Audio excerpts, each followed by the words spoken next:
Hello everyone, सो UP specials के series में आपका स्वागत है। एवरीबॉडी, टोटल 11 पार्ट आज के वीडियो को लेकर हो जाएगा और आज एंड पार्ट है उत्तर प्रदेश स्पेशल के सीरीज का।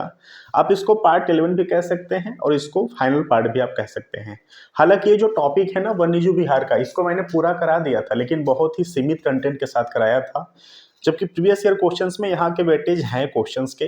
तो वन्यजीव विहार और कृषि की उत्पादकता पे आज थोड़ा थोड़ा बात करके इस पार्ट को हम लोग एंड कर देंगे और इस सीरीज को भी एंड कर देंगे। ओके, चलिए स्टार्ट करते हैं वन्यजीव विहार से। ठीक है, सो देश के प्रथम वन्यजीव परिरक्षण संगठन की स्थापना उत्तर प्रदेश में 1956 में की गई थी। वन्यजीव परिरक्षण संगठन का प्रमुख कार्य प्रदेश में वन्य जीवों की सुरक्षा, आधुनिक एवं वैज्ञानिक पद्धति से सघन वन्यजीव प्रबंधन, साथ ही राष्ट्रीय उद्यानों, वन्य विहारों एवं पक्षी विहारों का विकास करना है।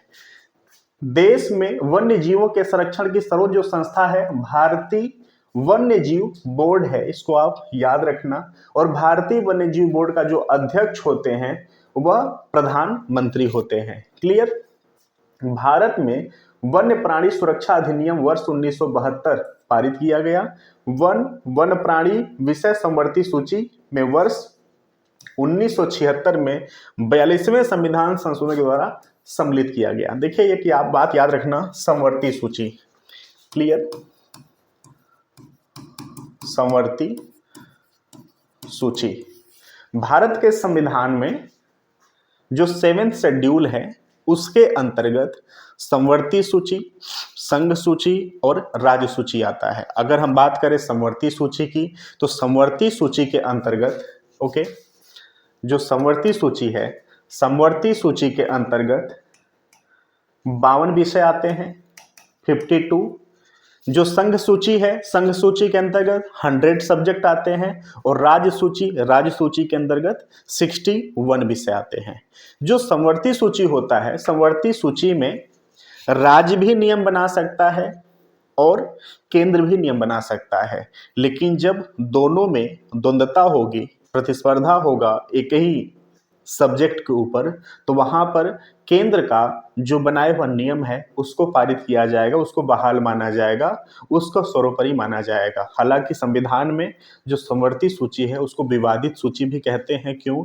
क्योंकि अक्सर विवाद के मुद्दे पर जो केंद्र होता है उसके नियम को यहाँ पर प्रधानता दिया जाता है। भारत का जो संविधान का आर्टिकल 246 है, याद रखना, आर्टिकल 246 यह समवर्ती सूची, राज्य सूची और संघ सूची के बारे में बात करता है। राज्य और केंद्र के शक्तियों के विभाजन की यह बात करता है। ठीक है, तो ये भी आपको याद रखना। मे भी हो सकता है कि ये यहां से न पूछ के पॉलिटी में लेकर चला जाए, तो ये भी आपको पता होना चाहिए। ठीक है, उत्तर प्रदेश में तेंदुआ, जंगली सूअर, हाथी, रीछ, हिरण, चीतल, सांभर, गीदड़ और खरगोश, लोमड़ी आदि जो जीव जंतु हैं ये पाए जाते हैं। तो मुख्य रूप से यूपी में कौन कौन से जीव जंतु पाए जाते हैं आपको पता होना चाहिए। ठीक है, उत्तर प्रदेश में पक्षी वन्य जीव विहार। ओके, तो ये चार्ट है। ओके, ये मैं ऑलरेडी वीडियो कंप्लीट करा चुका हूं, आप इसका ना स्क्रीनशॉट भी ले सकते हैं। सो प्लीज आप इसका स्क्रीनशॉट भी ले सकते हैं। यहां पर इंपॉर्टेंट ये है कि उत्तर प्रदेश का सबसे बड़ा जो वन्य जीव विहार है, जो पक्षी वन्य जीव विहार है वो कौन सा है। अब एरिया वाइज यहाँ पे बांट लेंगे तो सबसे बड़ा जो 80.24 वर्ग किमी के क्षेत्रफल के अंतर्गत फैला हुआ है, यह जिला कन्नौज के अंतर्गत आता है। 1988 में स्थापित है। इस पक्षी वन्यजीव विहार का नाम है लाख बहोसी पक्षी वन्यजीव विहार। याद रखना, लाख बहोसी पक्षी वन्यजीव विहार 1988 में स्थापित है, कन्नौज जिला में है। 80.24 वर्ग किमी के अंतर्गत इसका क्षेत्र फैला हुआ है। बात कर लेते हैं उत्तर प्रदेश का सबसे छोटा जो पक्षी वन्यजीव विहार है, 0.40 वर्ग किमी के अंतर्गत फैला हुआ है। इसकी अवस्थिति जिला अलीगढ़ में है। 2016 में स्थापित किया गया है। इसका नाम है शेखा झील पक्षी वन्यजीव विहार। याद रखना, शेखा झील पक्षी वन्यजीव विहार। ओके, आप ये पूरा का पूरा जो डाटा है इसका स्क्रीनशॉट ले लो। आई होप कि आपको पहले से पता होगा, लेकिन यहाँ पे मुख्य रूप से ये पता हमें करना चाहिए था कि सबसे बड़ा कौन है, सबसे छोटा कौन है।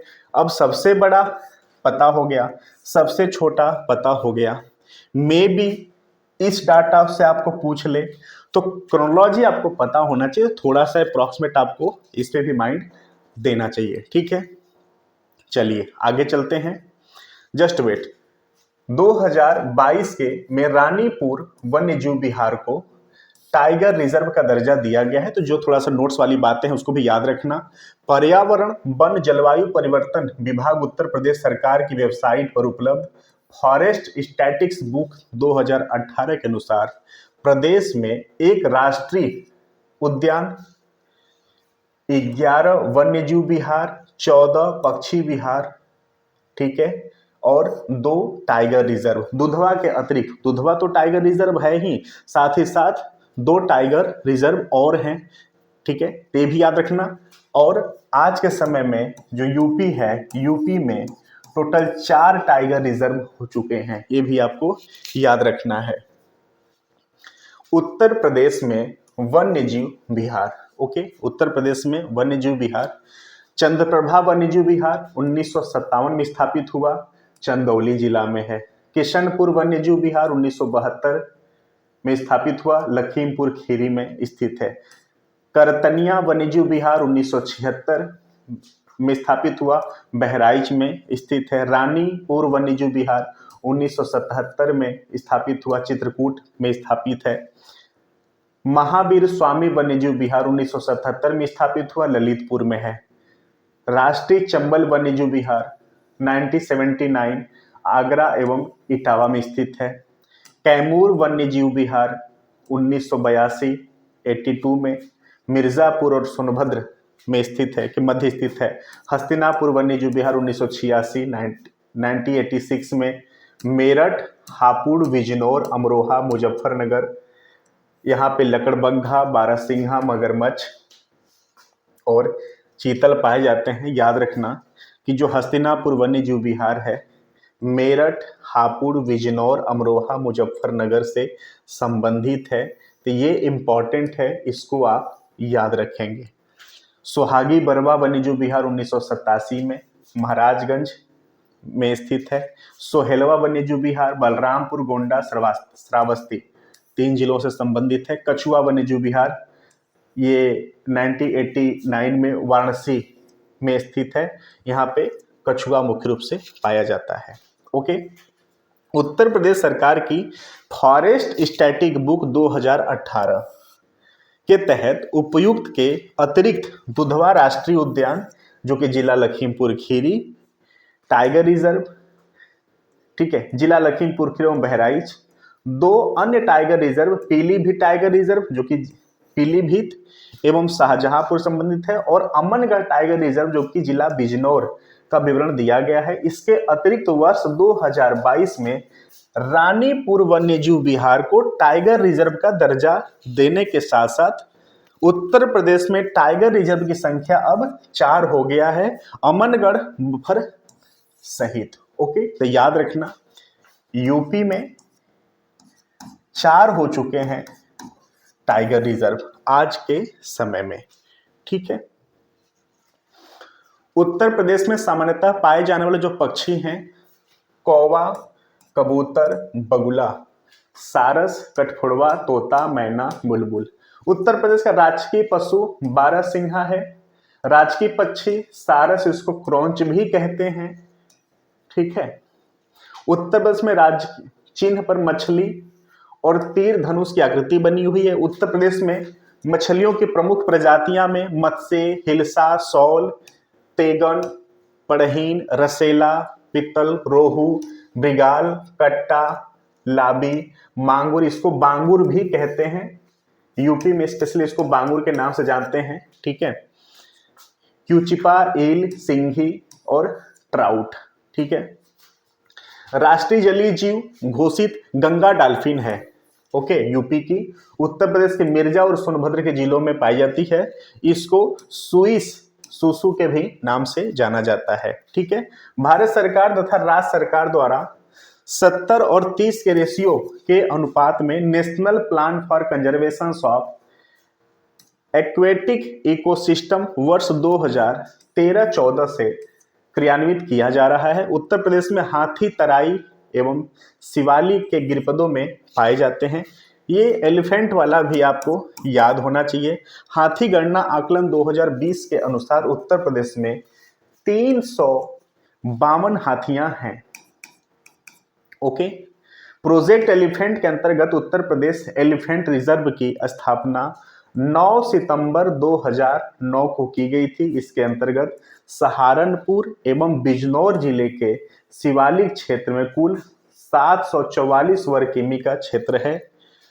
29 दिसंबर 2022 का राज्य सरकार द्वारा प्रदेश के दूसरे एलिफेंट रिजर्व के रूप में तराई एलिफेंट रिजर्व, जो कि लखीमपुर खीरी, शाहजहांपुर, पीलीभीत, बहराइच जिले के भाग शामिल है, की स्थापना की गजट अधिसूचना जारी की गई है। ओके, तो ये डाटा भी आपको याद होना चाहिए रिगार्डिंग एलिफेंट रिजर्व। ओके, 3072.358 वर्ग किमी में विस्तारित इस एलिफेंट रिजर्व में Dudhwa tiger reserve, Pilibhit tiger reserve, Katarnia Ghat वन्यजीव प्रभाग और दक्षिण खीरी वन प्रभाग का क्षेत्र शामिल है। उत्तर प्रदेश में चिंकारा विंध्य के जंगलों में पाया जाता है, इसको भी आप याद रखना। वर्ष 2021 में जारी states of leopard in India 2018 की फाइनल रिपोर्ट के अनुसार उत्तर प्रदेश में तेंदुआ की जो संख्या है वह 316 आंका गया है। उत्तर प्रदेश में शेर एवं गैंडा पशु लुप्त होते जा रहे हैं। ठीक है, तो इनको भी याद रखना। इंडेंजर्ड वाला, रेड लिस्ट वाला भी मैटर यहाँ से पूछा जा सकता है। उत्तर प्रदेश में गैंडा तराई क्षेत्र पाया जाता है। उत्तर प्रदेश में कुकरेल वन लखनऊ के समीप स्थित है। कुकरेल वन में 1984 से 85 में लुप्त प्रजातियों हेतु एक प्रजनन केंद्र स्थापित किया गया है। भूरा रिछ तथा कस्तूरी हिरण उत्तर प्रदेश के हिमालयी क्षेत्र के समीप पाया जाता है। उत्तर प्रदेश का सबसे पुराना वन्यजीव विहार चंद्रप्रभा 1957 में स्थापित उत्तर प्रदेश का चंदौली जिले में स्थित है। ये भी आपको पता होना चाहिए। उत्तर प्रदेश में एकमात्र राष्ट्रीय उद्यान दुधवा है। ठीक है, राष्ट्रीय उद्यान दुधवा है और जो टाइगर है, टाइगर रिजर्व 4 हैं। ओके, जो टाइगर रिजर्व 4 हैं उसमें भी दुधवा का नाम है। ठीक है, दुधवा राष्ट्रीय उद्यान उत्तर प्रदेश के लखीमपुर खीरी जिले में स्थित है। दुधवा राष्ट्रीय उद्यान का क्षेत्रफल 490.29 वर्ग किमी है। 1968 में स्थापित इस वन्यजीव विहार को 1977 में राष्ट्रीय उद्यान का दर्जा प्रदान किया गया है।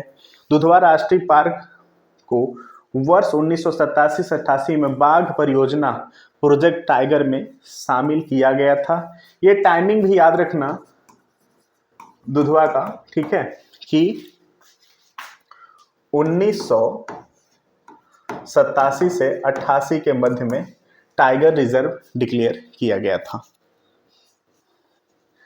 कालांतर में किशनपुर वन्यजीव विहार एवं करतनिया घाट वन्यजीव विहार को भी इससे संबंध कर दुधवा टाइगर रिजर्व बाघ अभयारण्य नाम दिया गया। ओके, दुधवा राष्ट्रीय पार्क की उत्तरी सीमा मोहन नदी बनाती है, जबकि इसका दक्षिणी सीमा सुहेली नदी द्वारा निर्धारित होता है। ये प्लीज आप कंटेंट याद रखना, ज्योग्राफिकल व्यू से पूछा जा सकता है। दुधवा बाघ अभयारण्य का विस्तार लखीमपुर खीरी एवं बहराइच जिले में है। वर्ष 2012 में कार्बेट टाइगर रिजर्व, जो कि उत्तराखंड के बफर के रूप में अमनगढ़ जिला बिजनौर को शामिल किया गया। वर्ष 2022 में उत्तर प्रदेश सरकार द्वारा पीलीभीत वन्य अभयारण्य को बाघ अभयारण्य का दर्जा दिया गया। पीलीभीत बाघ अभयारण्य उत्तर प्रदेश के पीलीभीत एवं शाहजहांपुर जिले में विस्तृत है।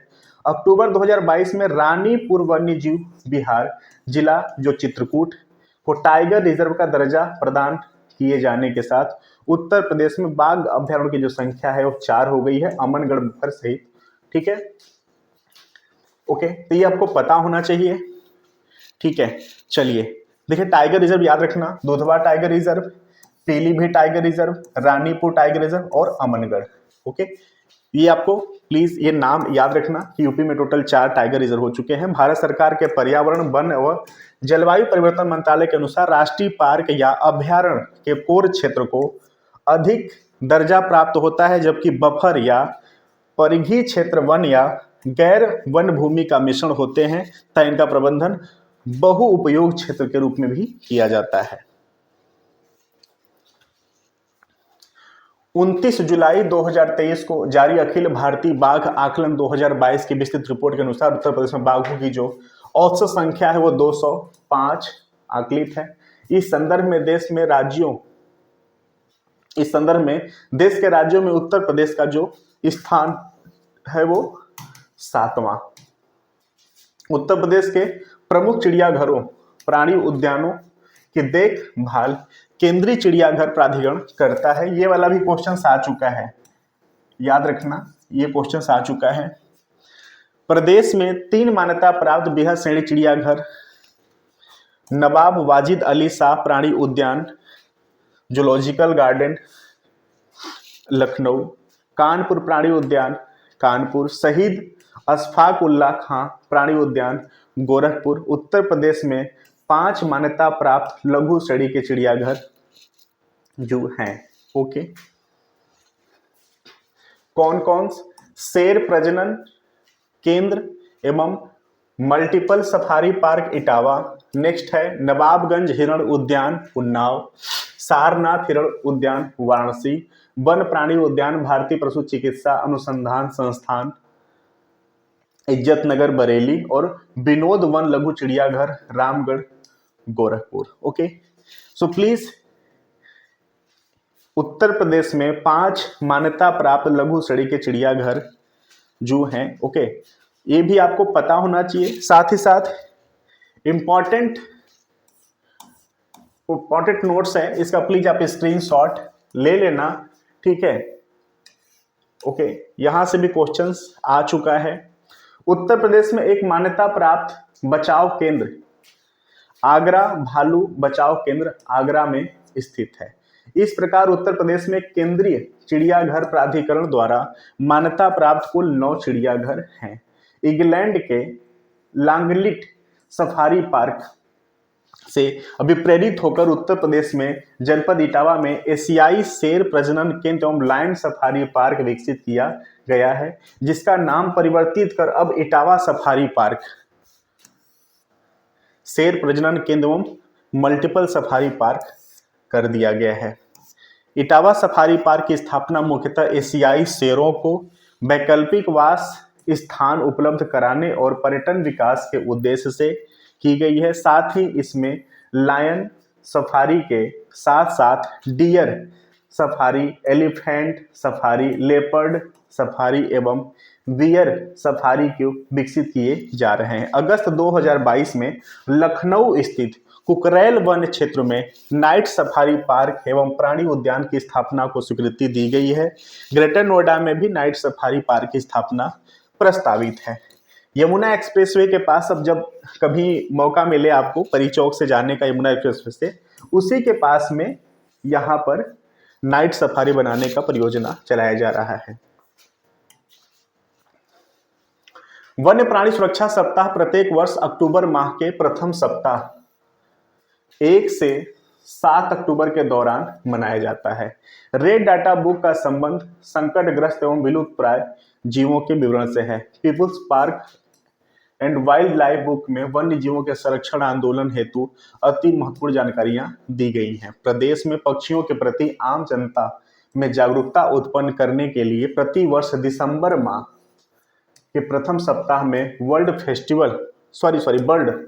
बर्ड फेस्टिवल का आयोजन किया जाता है। ठीक है, ये सेगमेंट प्लीज आप इसको नोट डाउन कर लेना। लखनऊ एवं कानपुर प्राणी उद्यानों में तितली पार्क का निर्माण किया गया है। ओके, क्योंकि वर्तमान में तितलियों की संख्या कम होती जा रही। तितलियां फूलों के परागण, बीजों के अंकुरण में महत्वपूर्ण भूमिका निभाती हैं। राष्ट्रीय पक्षी मोर के संरक्षण के लिए मथुरा के वृंदावन में मयूर संरक्षण केंद्र स्थापित किया जा रहा है। मगरमच्छ एवं घड़ियालों के लिए उत्तर प्रदेश सरकार द्वारा घड़ियाल प्रजनन एवं पुनर्वास योजना चलाई जा रही है। गंगा नदी प्रदूषण निवारण के लिए कछुओं के विस्तार से संबंधित कछुआ पुनर्वास योजना का संचालन उत्तर प्रदेश सरकार द्वारा किया जा रहा है। इको डेवलपमेंट योजना संरक्षित वन क्षेत्रों के निकट वन उपज को विकसित करने की योजना है। ओके। यूपी में पक्षी वन्यजीव विहार हमने बात कर लिया है, बस यहां से एक शॉर्ट में देख लेते हैं। ओखला पक्षी विहार गौतम बुद्ध नगर, शेखा पक्षी विहार अलीगढ़, पटना पक्षी विहार एटा, सुर सरोवर पक्षी विहार आगरा, समास पक्षी विहार मैनपुरी, शहीद पक्षी विहार उन्नाव, विजय सागर पक्षी विहार महोबा, समसपुर पक्षी विहार रायबरेली, डॉक्टर भीमराव अंबेडकर पक्षी विहार प्रतापगढ़, जयप्रकाश नारायण पक्षी विहार सुरहा ताल के नाम से भी जानते हैं बलिया। ओके। बखेरा पक्षी विहार संत कबीर नगर, पार्वती सागर पक्षी विहार गोंडा, सांडी पक्षी विहार हरदोई, लाख बहोसी पक्षी विहार कन्नौज। सबसे बड़ा पक्षी विहार उत्तर प्रदेश में लाख बहोसी बात कर लिया हमने, सबसे छोटा शेखा झील अलीगढ़ वाला जो कि 2016 में स्थापित किया गया। ठीक है। उत्तर प्रदेश में वन्यजीव विहार हस्तिनापुर वन्यजीव विहार Meerut, Amangarh Corbett tiger reserve buffer Bijnor, Pilibhit tiger reserve Pilibhit, Dudhwa राष्ट्रीय पार्क किशनपुर वन्यजीव विहार दुधवा टाइगर रिजर्व लखीमपुर खीरी, करतनिया घाट वन्यजीव विहार लखीमपुर खीरी, सोहेला वन्यजीव विहार गोंडा, सोहागी वन्यजीव विहार महाराजगंज, चंद्रप्रभा वन्यजीव विहार जिला चंदौली, कैमूर वन्यजीव विहार सोनभद्र मिर्जापुर के मध्य, महावीर स्वामी वन्यजीव विहार ललितपुर, कछुआ वन्यजीव विहार वाराणसी। यूपी में एक राष्ट्रीय पार्क है जो कि दुधवा राष्ट्रीय पार्क है, साथ ही साथ 4 टाइगर रिजर्व है दुधवा टाइगर को लेकर के। ठीक है। यूपी में कृषि जौ मक्का अरहर और चना पे बात करेंगे। जौ की प्रति हेक्टेयर सर्वाधिक उत्पादकता एटा जिले में, सर्वाधिक जौ उत्पादकता वाला जिला एटा। अरहर की प्रति हेक्टेयर सर्वाधिक उत्पादकता इटावा, सर्वाधिक चना उत्पादक जिला झांसी। जौ का सर्वाधिक क्षेत्र कहां पे है? झांसी जिला। चना का सर्वाधिक क्षेत्र बांदा, सर्वाधिक अरहर उत्पादक जिला फतेहपुर, चना की सर्वाधिक उत्पादकता गाजियाबाद, सर्वाधिक मक्का उत्पादकता वाला जिला बहराइच, मक्का का सर्वाधिक क्षेत्र कन्नौज, मक्का के सर्वाधिक उत्पादकता हरदोई। ये डिफरेंस प्लीज आप समझना, उत्पादकता, क्षेत्र और प्रति हेक्टेयर, ये भी आप याद रखना। उत्पादकता का मतलब ये हुआ कि किसी भी क्षेत्र में जब कोई फसल बहुत ज्यादा उत्पादित हो रही है, प्रति हेक्टेयर उत्पादित हो रही है, यानी एक भौगोलिक अवस्थिति के अंतर्गत जो उस फसल का उत्पादन है किसी एक पर्टिकुलर क्षेत्र में ज्यादा है। ठीक है। और एक होता है कि किसी क्षेत्र में सबसे ज्यादा कोई एक पर्टिकुलर फसल उगाई जाती है, तो होता है कि सबसे ज्यादा जो क्षेत्र है किसी पर्टिकुलर फसल का उगाने की। तो ये डिफरेंस प्लीज आप समझना। ठीक है। ऐसा नहीं कि एक को पढ़ लिया तो उसी पे टिक लगा दिया। जौ की प्रति हेक्टेयर सर्वाधिक उत्पादकता एटा में है। क्लियर? सर्वाधिक जौ उत्पादकता वाला जिला एटा है। ओके। जौ का सर्वाधिक क्षेत्र झांसी में है। सबसे ज्यादा जौ जो उगाया जाता है वह झांसी में है भौगोलिक रूप से। सबसे ज्यादा जो उत्पादन होता है वह एटा में होता है, प्रति हेक्टेयर भी उत्पादन एटा में है। तो इन दोनों में डिफरेंस है, आप प्लीज समझना। क्षेत्र का मतलब ये होता है कि उत्पादन हो ज्यादा चाहे नहीं हो, उस फसल का एक पर्टिकुलर जगह पे सबसे ज्यादा उस फसल को बोया जा रहा है उगाने के लिए। उत्पादन का मतलब कि एक पर्टिकुलर क्षेत्र में सबसे ज्यादा उस फसल की उत्पादन हो जाती है। अब बहुत बड़े क्षेत्र में हमने बो तो दिया फसल को, लेकिन उत्पादन हमें होगा ज़्यादा मात्रा में नहीं, इसकी बात नहीं की जा रही है। सबसे ज़्यादा जो उत्पादन है वो अलग हो गया, सबसे ज़्यादा उस फसल के लिए क्षेत्र कहाँ इस्तेमाल किया जा रहा है ये एक अलग सेगमेंट हो गया। तो इसको प्लीज़ आप याद रखना, थोड़ा सा कंफ्यूजन यहाँ से क्रिएट होता है एग्जाम में, ठीक है। चावल, गेहूं, बाजरा, ज्वार की बात करते हैं। गेहूं की सर्वाधिक उत्पादकता बागपत में है, बाजरा का सर्वाधिक क्षेत्र बदायूं में है। याद रखना कि जो गेहूं की सर्वाधिक उत्पादकता की बात की जा रही है, यानी यहां क्षेत्र की बात नहीं की जा रही है। गेहूं का जो फसल है वह बागपत जिले में बहुत ज्यादा उत्पादित होता है। चाहे पूरा क्षेत्र इस्तेमाल किया जाए चाहे न किया जाए उसकी बात नहीं की जा रही है, सिर्फ और सिर्फ प्रोडक्शंस की बात की जा रही है। बाजरा का सर्वाधिक क्षेत्र बदायूं है, यानी चाहे बाजरा बदायूं में सबसे ज्यादा उत्पादन हो चाहे न हो, लेकिन सबसे ज्यादा क्षेत्र यानी कि जो बदायूं जिला है, बदायूं जिला की जो भौगोलिक स्थिति है वहां पर सबसे ज्यादा बाजरे का बुआई होती है, यानी बाजरे के फसल के लिए सबसे ज्यादा क्षेत्र वहां इस्तेमाल होता है, ठीक है। तो ये छोटा सा जो कर्क है इसको प्लीज आप समझना, ये दोनों को मिलाना मत आप, ठीक है। सर्वाधिक चावल उत्पादन जिला शाहजहांपुर है, सर्वाधिक गेहूं उत्पादक जिला हरदोई है, ठीक है। याद रखना, सर्वाधिक गेहूं उत्पादक जिला हरदोई, गेहूं की सर्वाधिक उत्पादकता बागपत, डिफरेंस है। गेहूं का सर्वाधिक क्षेत्र हरदोई, चावल का सर्वाधिक क्षेत्र आजमगढ़, ठीक है। ज्वार का सर्वाधिक उत्पादकता सोनभद्र, ज्वार का सर्वाधिक क्षेत्र बांदा। देखिए मैं एक बार और रिपीट कर रहा हूं, एक है कि सर्वाधिक क्षेत्र यानी कि ये कोई ए नाम का जिला है, ठीक है, यहां पर बाजरा बोया जा रहा है। सर्वाधिक क्षेत्र का मतलब इसका मैक्सिमम जो क्षेत्र है वो बाजरे की खेती के लिए इस्तेमाल हो जाती है, चाहे उत्पादन हो चाहे ना हो, ठीक है। अब ये कोई जिला है, ठीक है, बी, ओके।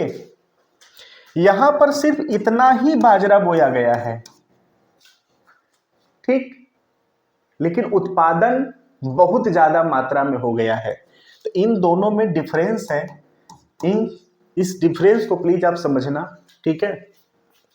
सर्वाधिक ज्वार उत्पादकता वाला जिला बांदा, चावल का सर्वाधिक उत्पादकता महोबा, बाजरा का सर्वाधिक उत्पादकता मैनपुरी, सर्वाधिक बाजरा उत्पादक जिला आगरा, गेहूं का सर्वाधिक उत्पादकता बागपत, ओके। 2021-22 के डाटा के अनुसार यूपी की भारत में स्थिति की बात करें तो चावल का जो उत्पादन है वह भारत के टोटल चावल के उत्पादन में 11.72% की हिस्सेदारी है उत्तर प्रदेश की, और भारत में सेकेंड नंबर पर है चावल उत्पादन में यूपी। गेहूं के उत्पादन में भारत में हिस्सेदारी गेहूं के रूप में 33.95% के उत्पादन के हिस्से में है, और इस हिस्से के साथ पहले स्थान पर यूपी है गेहूं उत्पादन में भारत में। कुल खाद्यान्न में यूपी पहले नंबर पे है भारत में, और भारत में हिस्सेदारी की बात करें गेहूं उत्पादन कुल खाद्यान्न में तो उत्तर प्रदेश का खाद्यान्न का जो हिस्सा है भारत के टोटल हिस्से में, भारत के टोटल खाद्यान्न के हिस्से में 56.11%। गन्ना के उत्पादन में 41% की हिस्सेदारी है भारत में यूपी की, उसी के साथ पहले नंबर पर है। कुल दलहन में 9.25% की हिस्सेदारी के साथ पहले नंबर पर यूपी है भारत में। अरहर 8% की हिस्सेदारी के साथ तीसरे नंबर पे है। मसूर 36.43% हिस्सेदारी के साथ पहले नंबर पे है। बाजरा 20.25% हिस्सेदारी के साथ सेकेंड नंबर पर है। सरसों 8.81% हिस्सेदारी के साथ चौथे नंबर पर है। तंबाकू 14.44% के साथ हिस्सेदारी के साथ तीसरे नंबर पे है। ओके, सो एवरीबॉडी, इसी सेगमेंट के साथ, इस वीडियो के साथ उत्तर प्रदेश स्पेशल से सीरीज को हम एंड करते हैं। चलिए फिर मिलते हैं एक अगले सेगमेंट में, अगले वीडियो में, अगले कंटेंट में। तो फिर थैंक यू सो मच, धन्यवाद।